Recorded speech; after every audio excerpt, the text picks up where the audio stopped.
Good morning, everyone, and a very warm welcome to the second day of the Remote Workforce Summit organized by Khaleej Times.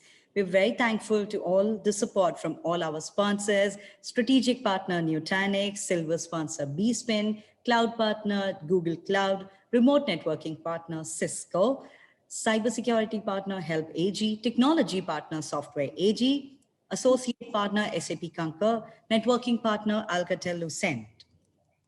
It was a great first day yesterday with various topics like future of remote working, hybrid workforce, perimeter-less digital workplaces, remote leadership, attracting and retaining the right talent with speakers from leading companies like Dubai Holding, General Civil Aviation Authority, Dulsco, Lulu, Dubai Investments, the MAG Group, Mubadala Health, and so many more. We look forward to an even better day on day 2 with many exciting speeches and discussions lined up for all the delegates who are attending today. So we move on to the first keynote of the day on usage of technology to accelerate the future of workplace. For this very pertinent topic, I would like to call Ms. Ghinwa Baradhi, the Regional Chief Information Officer for HSBC Middle East, North Africa, and Turkey. Ghinwa is responsible for the bank's technology function, supporting over 10,000 colleagues across 220 sites in the region. In this capacity, Ghinwa focuses on creating superior customer experience and create business value through technology and innovation, developing IT strategies which result in business simplification and efficiency. Ghinwa is a thought leader with over 25 years of experience in banking and technology operations. Prior to HSBC, Ghinwa has held senior roles globally and regionally with Emirates NBD in areas of business intelligence, CRM, data warehouse, and wholesale trade. Ghinwa is a board member of the CIO Majlis Forum and has many awards under her name, including the Khaleej Times DigiBank 2020 Banking Power List. Welcome, Ghinwa. Welcome to the second day of the Remote Workforce Summit. Thank you, Mitsu. So Ghinwa, I would not waste too much of your time because I want to get so much information out of you. Now, the first question that I have for you is, can you name 3 top trends changing the fundamental nature of work today? Thank you, Mitsu, again, and I'm glad to be here, by the way, for this topic. That's the second year. I cannot imagine that it is already 1 year back. So, and I'm glad to be also with you to talk about this topic in particular. So I guess the pandemic has really forcefully transitioned the way we live in general, whether we are thinking for our day-to-day personal life or professional life at work. And no doubt that such situation has really forced us to think more and more beyond our comfort zone, and mainly to adapt, because this is what we do as a human beings. We're great to adapt for the right reason, actually. So we are seeing various trends that are definitely changing the way we work, the way we operate across industries. But I would probably focus on 3 things to your question. Some of those trends, one, the increase of disruptive technologies. I mean, no doubt it is there. So it is continually reshaping the businesses, the industries, the markets, and the way we operate. So that would be my top one. Second is the role that is being played by technology itself. So I see that there is a shift to being from a support function, like at one point of time we used to say, to really being a catalyst for business strategy and transformation.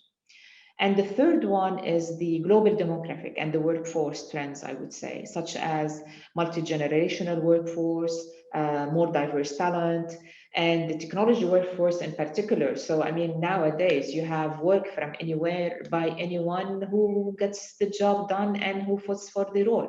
So, so I think those probably would be my guess on the top three trends, if I would say. Thank you, Ghinwa. I agree with technology being the top disruptor. Now, you are a technology leader yourself and you have a lot of experience. Could you tell me, leaders like yourself, how do you strategize for the evolving future of work?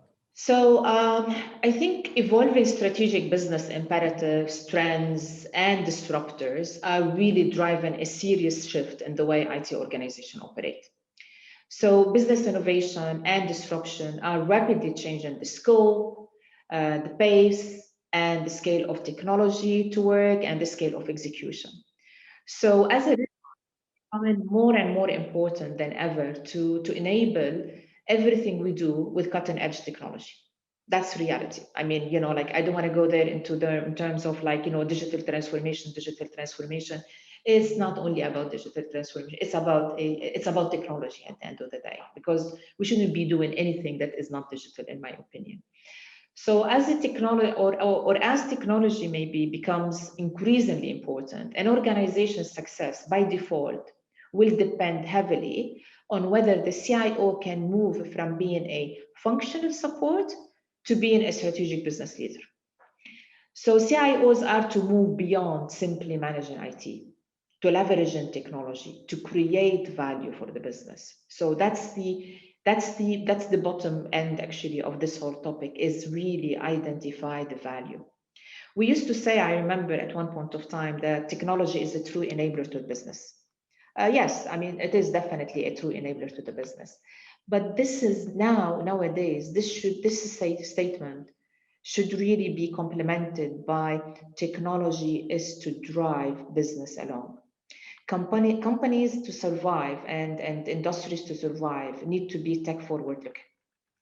And to elaborate more on this one, I think the role of technology as a business and innovation partner is to design a tech forward business strategy.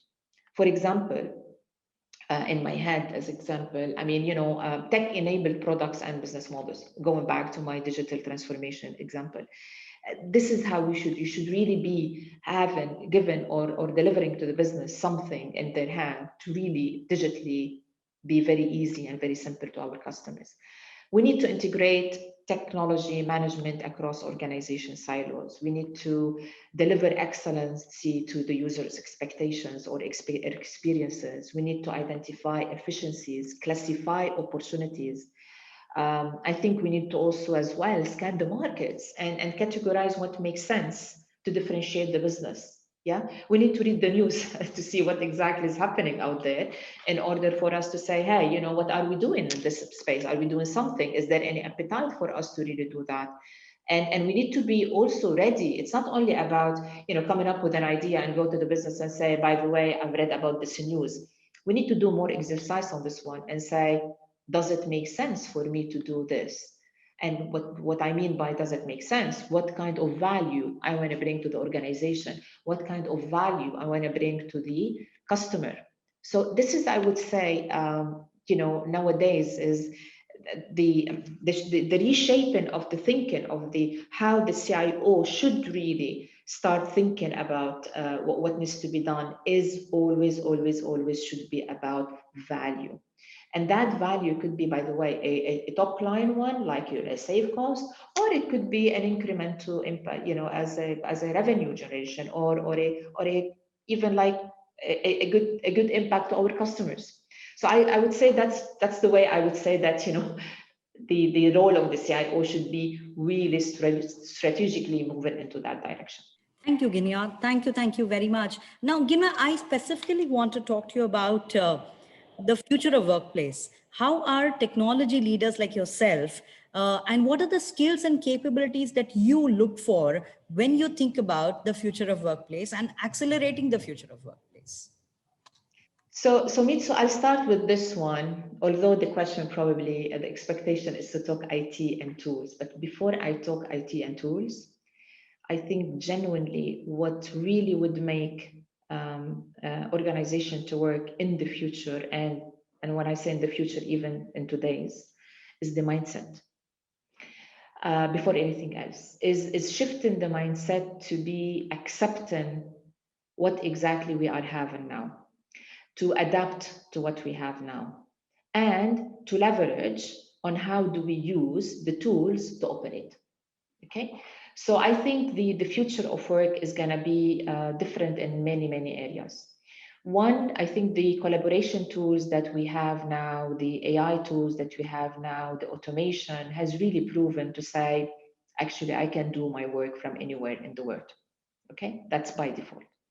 Now, At the same time, we cannot just generalize that and say, well, anything can be done from anywhere in the world. I'll give you an example of my space now and my my role within HSBC.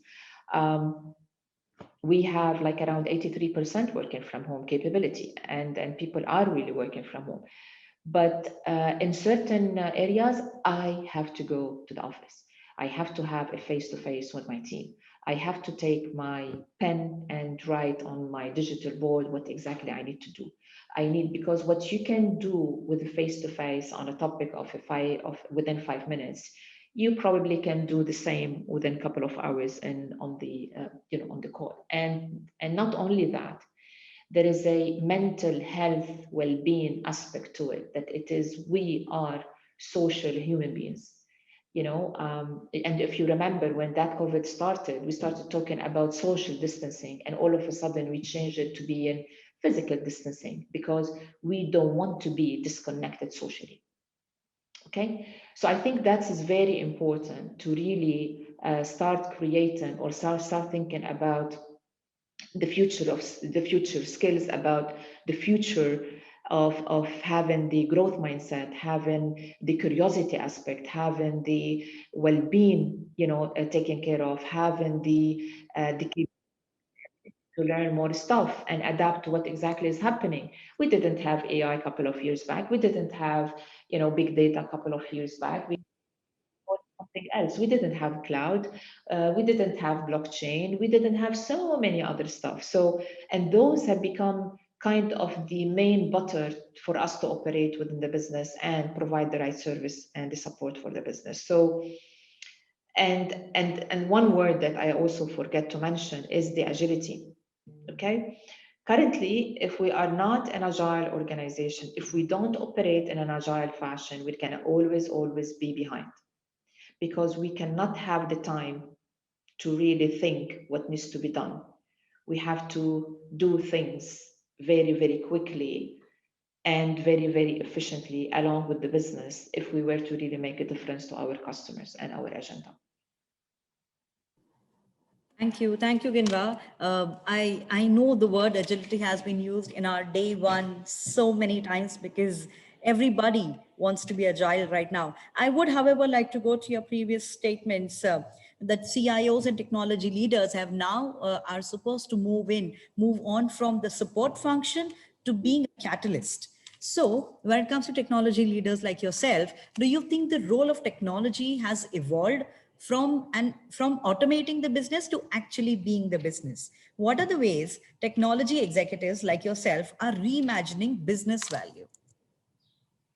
Yeah, again, great question, Mitsu. And I don't wanna. Probably, I'll go a step further on whatever I have shared before. So, as I mentioned, we used to be referred as true enabler to the business. Okay, so we used to sit with business, listen to them, understand their growth agenda or efficiency agenda, and we would go and think and then plan to discuss the execution plan, to agree together. So that's old age. Okay, so at this time, if we as technologists do the same, we will always fall behind. We will fall behind the role as a CIO or as a technologist, and we will fall behind, or we will fail, in other words, the business. Okay, so we will fall as the CIO role and we will fail the business. So if we look at how we currently are able to simplify the IT, so let's take the IT organization, right? So we as IT organization, technologists, etc., what do we do? Specifically in the last whatever, to enable the business to operate, right? So we went and did the tooling and AI and automation and workflows and collaboration tools, new platform, etc., etc. So if we were able to succeed shaping up the IT organization for IT, we can definitely shape and better optimize the legacy systems and redirect investment to new technologies that would or could unlock the business value and drive revenue growth, as an example on the legacy system. So the questions that we should really start thinking about in our mind become how to use technology to shape the business, what AI can do, Is cloud the right platform for my business? Can I scale it further and better and execute faster? How about proactive data analytics and predictive analytics? So can I use my data to personalize the proposal for the customer, right? What can it give to our business? What can it give to our customers? Would social media impact our business and work? So those questions, if we go deep, we are not asking how to implement via technology.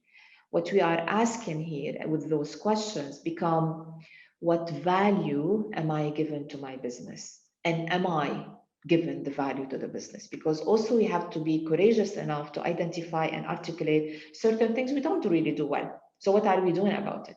Are we reshaping it for the best of the organization? Or should we delete it or demise it or exit it, for the sake of the organization? Why I'm running a service, I should exit that service for a customer, let's say, if I'm not really giving neither a value to the customer or value to the business. So then again, technology executives should now, in my opinion, shift their mindset from being a support function to being a business driver function. Yeah, help in prioritizing what brings value add, help in readjusting budgets, when business conditions and priorities changes, embrace new technology philosophy to gain new metrics, tie it with the KPIs of the business, make sure we are measuring what we are delivering for the right reason for the function or for the business. So I think if we do that, then by default, we are moving the technology leader from in becoming, I would say, a true trusted partner to the business. Right. And this is when you really create that true business partnership with the business. This is, in my opinion, where you have repositioned by default IT to be a strategic asset to the enterprise and not a support function to the enterprise, if you know what I mean. Thank you. Thank you, Ghinwa. My next question is very on the same lines that you're talking right now. So my question to you is, when technology and business strategies merge, the technology function is a co-driver of innovation and co-creator of revenue.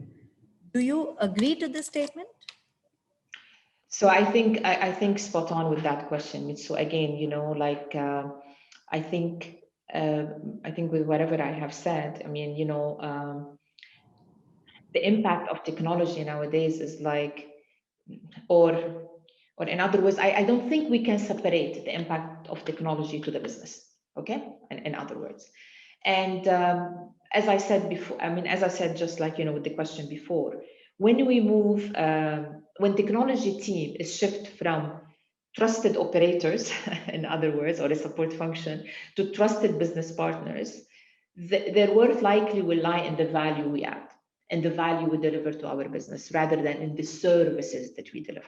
Okay, so if we go a couple of years back, actually, I don't remember who exactly did that survey, but there was a survey of asking the question, whether IT is a cost center or IT is a revenue center. And I think majority, if I'm not mistaken, 46% responded to say it's a cost center. Yeah. Now, with CIOs charged to deliver the right value and the right businesses and the right innovation and become a change agent, the shift in the mind is that's absolutely very much linked to the revenue, right? It's very much linked to invest in the right place, invest in the right product, invest for growth, invest for stock price, invest for market share, invest for wallet share. So definitely we are really helping in here, with all of this to be creating revenue for the organization. So we are definitely creating, we are definitely a co-creator along with the business. So we are moving, and we have actually, from being support to be a driver, from being a support to trusted partner, from being a support of implementing something to drive value to the business, from being a support to really identify opportunities that are out there, whether they are in the market with other organization, or something that you want to really differentiate your business with. So in my opinion, it should not be ignored at all, in that we are driving the revenue along with the business. Okay. Now, having said that, I mean, also part of our job for a healthy business is to manage costs. Okay, but it shouldn't be the driver to initiate. The driver to initiate should be the value, the business, the growth, the agenda, the market share, etc. And by default, the other aspect would do. So we need, and in my opinion, if we really focus on those things and reshaping and helping the business co-creating the revenue, we need to ask ourselves questions along how will we enable our company to gain competitive advantage?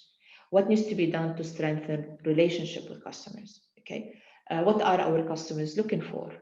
What kind of innovation we need to bring to the table to propose a new business? How can we measure the technology impact to our business? Keep asking those questions that actually drive in the value. And when we are asking those questions driving the value, by default, you are co-creating revenue for the organization.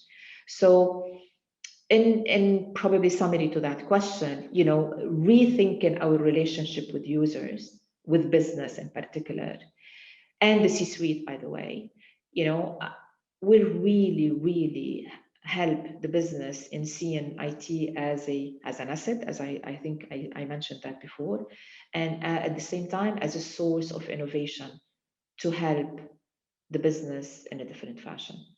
And I think one thing also I should really remember, I should have said it before, the job of the IT role, or in the CIO and the technologies in particular, is not at all to ignore the operational risk aspect, the way we operate operationally, right? And the safety of our customer. Because again, our job is to create a safe environment for the organization, for the business, for our customers. So we have to always be careful. At any point of time we are delivering something, is it safe?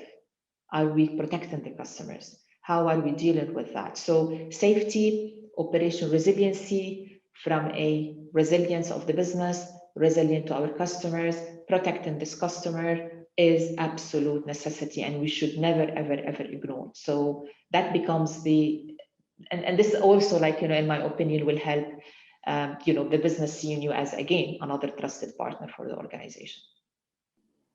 Thank you. Thank you very much, Ghinwa. I'm sure that each and every delegate who's a part of the event has absolutely enjoyed this amazing opening keynote delivered by you. Thank you very much, Ghinwa, for giving us your time. Everyone at Khalij Times thanks you, and we hope that we see you a lot more in our future events. Thank you, Mitsu, and all the best. Thank you so much.